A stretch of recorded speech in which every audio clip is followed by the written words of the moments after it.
આ ધરાસણા ગામમાં મોટે ભાગે આ જે મીઠું પકવે છે ને એ તદ્દન ગરીબ માણસો જ પકવે છે અને આખા વર્ષની કાળી મજૂરી વત્તા એમની મહેનતના પૈસા, મજૂરીના પૈસા એ તો ડૂબી જ ગયા, પણ આખા વર્ષનું એમનું જે જીવન વ્યવહાર ચાલે એ પણ આના લીધે ખલાસ થઈ ગયું છે.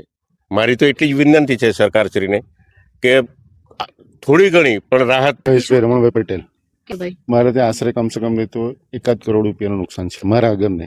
ખાલી કમસે કમ નહીં તો મારે ત્યાં કામ કરે છે 200 થી 250 માણસ કામ. સરકારને જ કહેવાય કે કંઈ ને કંઈ આપે ને આ લોકોને રાહત મળે તો કંઈ ને કંઈ માણસ પાછા ઊભા થઈ શકે, ને તો પછી ઊભું થવું. નટુભાઈ છગનભાઈ પટેલ, સેક્રેટરી છરવાડા મીઠા મંડળી. મારા ઘરમાં અંદાજે 1,25,00,000 રૂપિયાનું જેવું નુકસાન થઈ ગયેલ છે. બધા જ ટોટલી આમ જોઈએ તો મીઠાનો સ્ટોક ધોવાઈ ગયેલો છે, કાળી મજૂરી છે ને અગરિયાની બેહાલ પરિસ્થિતિ છે. સરકારને વિનંતી છે કે અગરિયા માટે કંઈક ને કંઈક સહાય. મોતીલાલ પટેલ, ધરાસણા આગળ. હવે મારી ત્યાં 1 થી 1.5 કરોડ રૂપિયાનું ટોટલ મીઠું નાશ પામેલું છે. કારણ અને રસ્તા જે અગરમાં જવા માટે અમારી ગાડી લોડ થાય એ રસ્તા પણ પૂરેપૂરા નાશ થઈ ગયા અંકતો ચાલે. અને પૂરના પાણી અચાનક વધી જતાં અગરિયા પાસે બચાવવાનો કોઈ રસ્તો નહીં રહેલો. અને અગરિયા પાસે હવે આખા વર્ષની મહેનત જે કરીને એકત્ર કરેલ મીઠાનું ધોવાણ થાય ત્યારે એમને મળવું પણ મુશ્કેલ થઈ જાય એવી પરિસ્થિતિ છે. અમારા અગરિયા ખરેખર ગરીબ પરિવાર છે, તે જ મીઠાનો ધંધો કરે છે.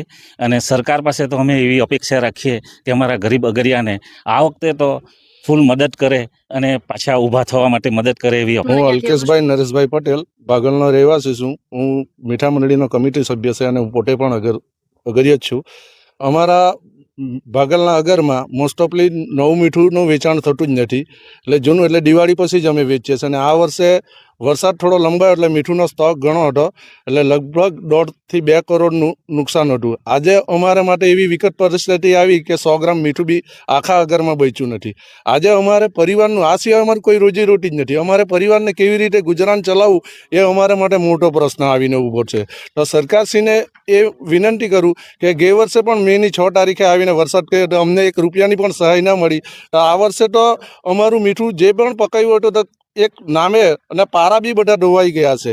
તો સરકારશ્રીને વિનંતી કરી કે તમારાથી બને તેટલી અગરિયાને સહાય કરે તો તમારી સરકારશ્રીને ઘણી અપેક્ષા અમારા અગરિયા વતી વિનંતી. રજૂઆતમાં તો હજુ સુધી કોઈ આવ્યું નથી, પહેલી જીત નથી કરી. અને મીઠાના જે અગર છે, હું માજી જિલ્લા પંચાયત સભ્ય છું, એટલે આજુબાજુના ગામો જે છે એના જે અગરિયાઓ છે એને મોટે ભાગે હું ઓળખું છું, એમની પરિસ્થિતિ પણ જાણું છું.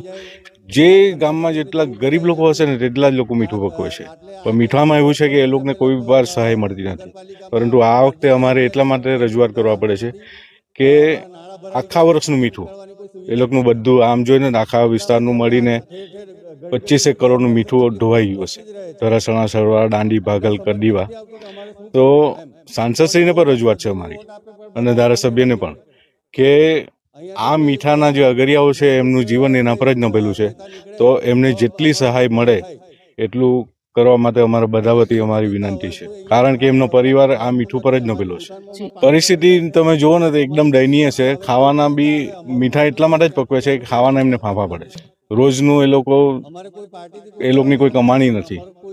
હવે નવી જે પેઢી છે એ લોકો આ મીઠાના અગરનું કોઈ કામ કરતું નથી, પરંતુ જે વૃદ્ધો છે અહીં એ લોકો થી જ આ પરિવાર ચાલે છે.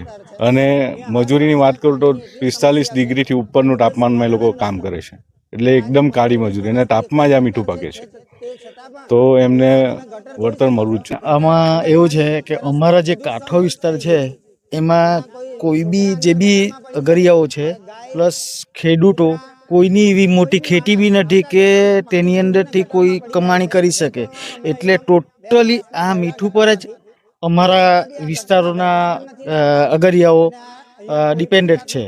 એટલે જે નુકસાન થયું છે ખરેખર બહુ જ નુકસાન થયું છે.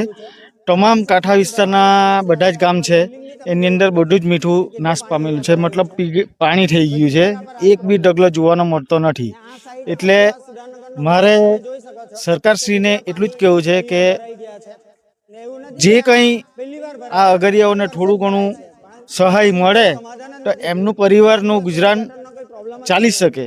કારણ કે આ મીઠું પાકવીને જ તેઓ તમામ પરિવારને ચલાવે છે, પ્લસ તેમના છોકરાઓ ભણતરથી માંડીને જે કંઈ બી કરવું હોય તે બધું આના ઉપર ડિપેન્ડન્ટ છે.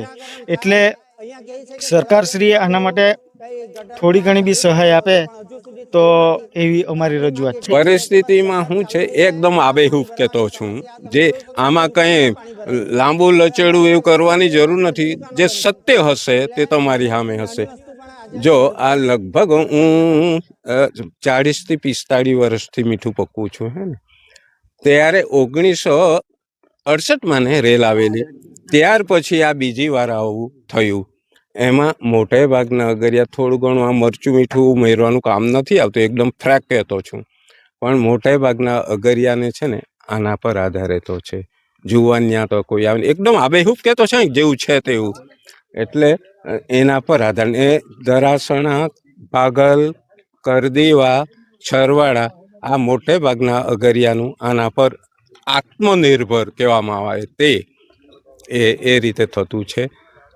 હું એમ નથી કહેતો કે તમે થાય તો કરવાનું છે. ગઈકાલે અમારી મિટિંગ હતી આ રામન સાહેબ ભેગા, અહીંયાના સોલ ઇન્સ્પેક્ટર ભેગા. મોરારજી દેસાઈ જ્યારે વડાપ્રધાન હતા ને અમારા ધરાસણામાં, એકવાર સ્ટેજ બનાવ્યો પછી ડાઉટ ગયો, તે સ્ટેજ પાછો રદ કર્યો, પાછો બીજી વાર બનાવ્યો. પછી મોરારજી દેસાઈએ પેલું ગાયું શું વૈષ્ણવ જન તો તેને એટલું મસ્ત ગાયું. પછી કહ્યું કે મીઠામાં વગરનો માણસ નકામો. મીઠું પહેલું જોઈએ કે નહીં, આપણને શાકમાં કે ગમે તેમાં જોઈએ કે નહીં. એટલે મીઠુંને એટલું મહત્વ આપી છે. મીઠા વગર મીઠું દરેક કામમાં જોઈએ કે નહીં જોઈએ. એટલે મીઠું એટલું ઉપયોગી છે માણસને.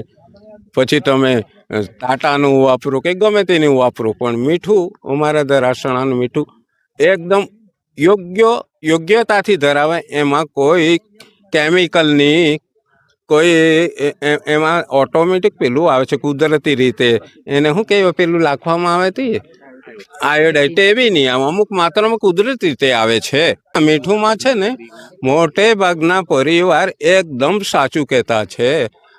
આજે આધેડ વયના જે ઉંમર લાયક તે બધા મીઠું પર આધારિત છે. મીઠું પર એના પર જીવતા.